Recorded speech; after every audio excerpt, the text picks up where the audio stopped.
welcome to the channel. In today's episode, we're going to be transforming this bedroom, 8x12 bedroom, into a bathroom. So from this to this.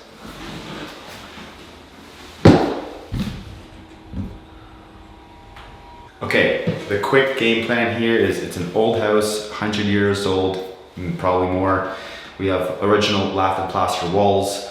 We probably have asbestos flooring.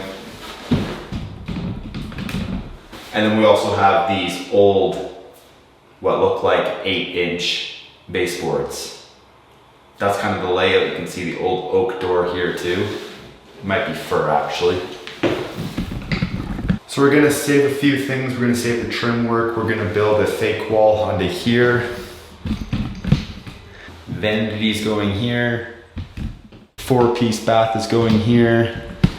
And where the camera is, it's where the toilet will go. I'm gonna remove all the baseboards. We're gonna reuse those because we are using the old original trim on the windows and to keep the original door. So we're gonna go a little bit original here. First thing to do is to pop these off. Easier said than done, as they're probably held in by 3-inch finishing nails.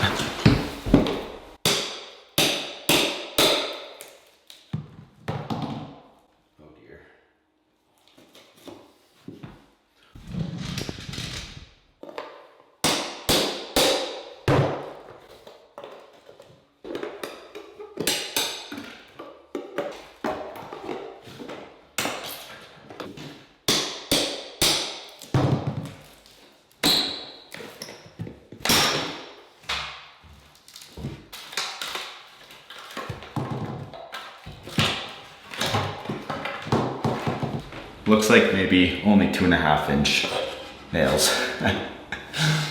All right, I'm gonna pop the rest of those off. Upon the discovery of rodents, we're gonna wear a mask and asbestos.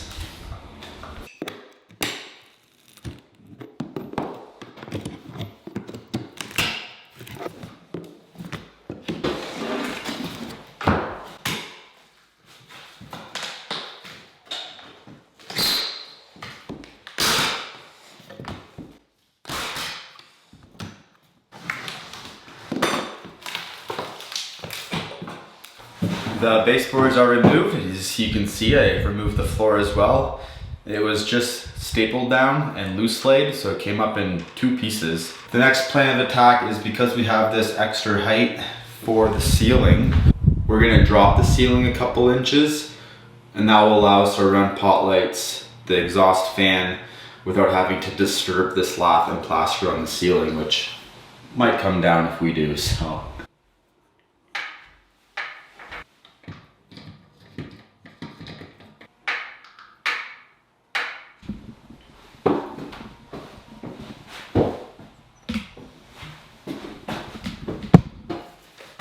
So I got my laser set up here. Easy spot to have it at a random nail height I found. And then this is my shortest point. On that end, the ceiling grows. So I wanna make sure I have enough height here for my 2x4. So I need 3.5 inches for my 2x4 ceiling, but I'm gonna give it an extra full inch, I think, because by the looks of it, this ceiling bellies. And I can actually go figure that out by going 8 3/4, 8 3/4, 8 1/4. So it is kind of all over the place. I think we'll drop it to 4.5 inches. And then I'll take this measurement between my mark and the laser line, 5 1/4. And that's the mark I'll measure off my laser line around the perimeter of the building, and that will be the level.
Okay, the bulk of the framing is done, sealing in this main wall. I do have to put a catch for my drywall. So you gotta think about when you are framing, what's your drywall gonna fasten into. You can see here, there's nothing for my sheets to hit. So I just add a 2x4 in the flat, and that will allow my drywall to run through and screw into there.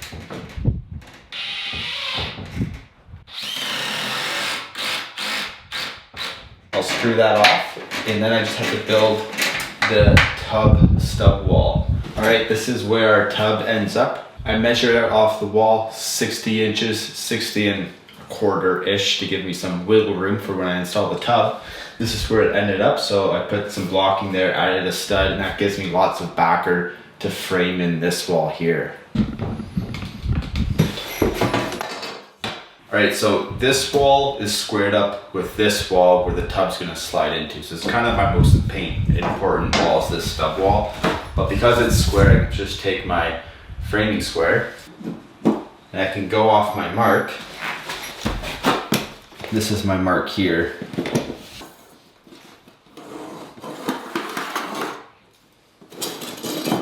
That's my line there, and then for the plumber, I'll just mark out where that bottom plate's gonna go.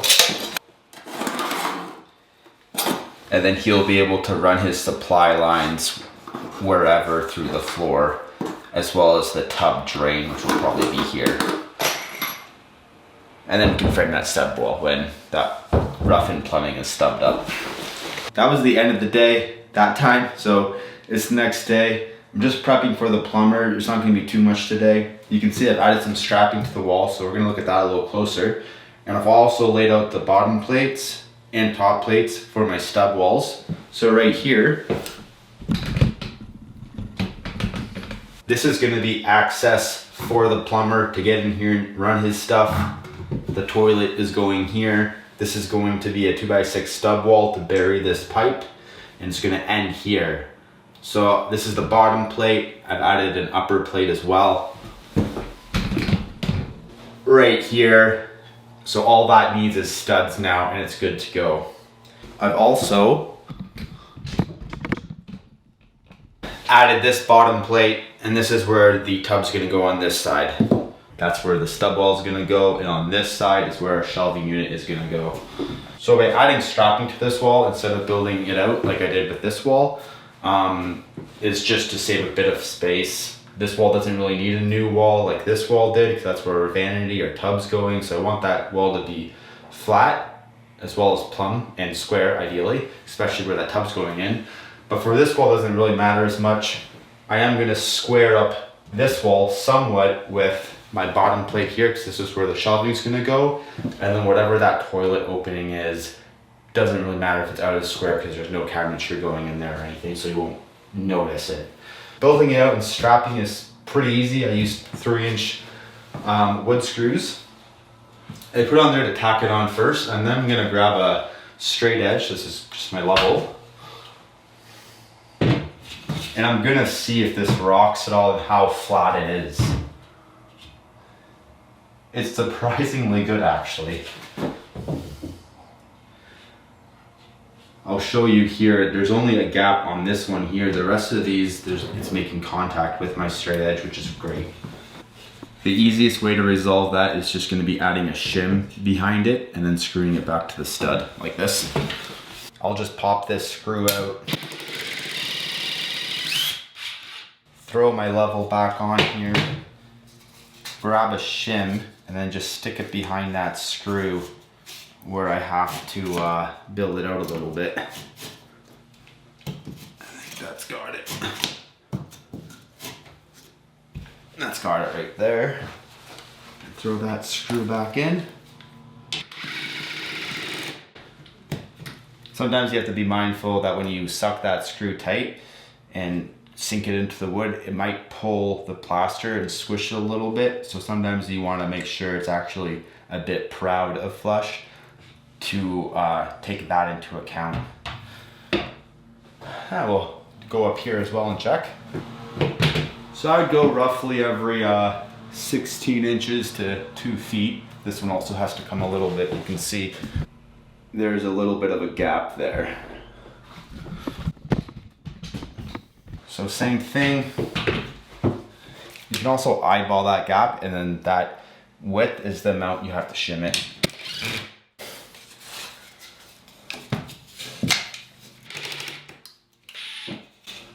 And that takes care of that. And that's how you strap a wall. Pretty straightforward and simple. You can also check for plumb. I'm only checking for straight right now because I'm actually only concerned about that, but if you were to go for plumb, yeah, this wall is like really good for plumb for some reason. It's like they built houses better back years ago. You can check for plumb, and then same thing, you just shim it accordingly behind those screws. Okay, I'm gonna finish this, make sure it's all good, and that takes care of the framing for the rough-in. If I end the video here, thanks for watching and see you in the next one. If I continue it, then I'll see you in a second.